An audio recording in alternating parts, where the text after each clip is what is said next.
Le Sutra du cœur. Il fut un temps où j'ai entendu ces paroles. Le Bhagavan demeurait à Rajagriha, sur le pic des vautours, entouré d'une grande sangha de moines pleinement ordonnés et d'une grande sangha de bodhisattvas.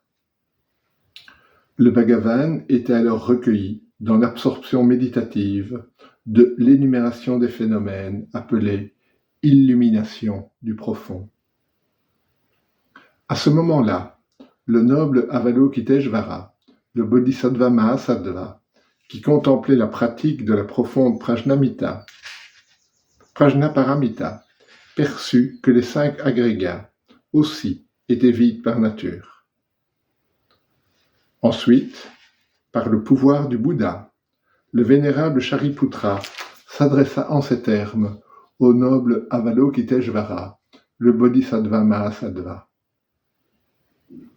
Comment un fils ou une fille de noble famille, désireux de pratiquer la profonde Prajnaparamita, devrait-il s'entraîner? Le noble Avalokiteshvara, le Bodhisattva Mahasattva, dit alors au vénérable Shariputra: « Ô Shariputra, un fils ou une fille de noble famille, désireux de pratiquer la profonde Prajnaparamita, devrait poser leur regard ainsi. Il devrait voir, de manière authentique, que les 5 agrégats aussi sont vides par nature. La matière est vide. La vacuité est matière. La vacuité n'est autre que la matière. Et la matière n'est autre que le vide. De la même manière, les sensations, les distinctions, les conditionnants et les consciences sont vides. Ainsi, Shariputra, tous les phénomènes sont vacuités, sans caractéristiques, non nés, sans cessation, ni souillés ni non souillés, sans diminution ni accroissement. Ainsi, Shariputra, dans la vacuité, il n'y a ni matière, ni sensation, ni distinction, ni conditionnant, ni conscience, ni œil, ni oreille, ni nez, ni langue, ni corps, ni mental, ni visible, ni son, ni odeur, ni saveur, ni tangibilité, ni objet mental. Il n'y a ni dhatu œil, ni les autres dhatus, jusqu'au dhatu mental, pas plus que tous les autres dhatus, jusqu'à celui de la conscience mentale. Il n'y a ni ignorance, ni fin de l'ignorance,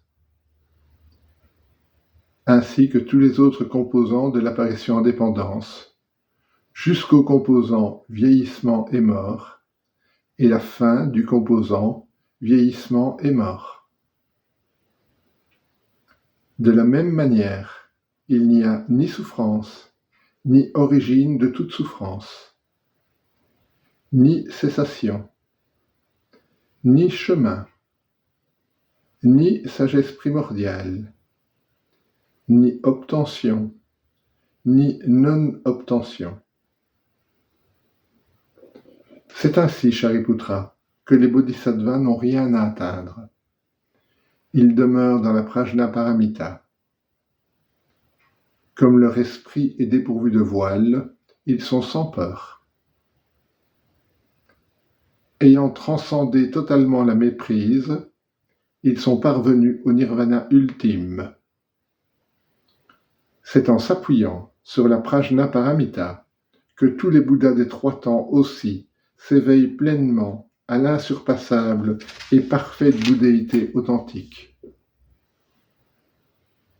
C'est pourquoi le mantra de la Prajnaparamita, le mantra de la grande connaissance, le mantra insurpassable, le mantra égal à l'inégalé, le mantra qui pacifie parfaitement toutes les souffrances, le mantra de la Prajnaparamita sera reconnu comme vrai, car il ne trompe pas.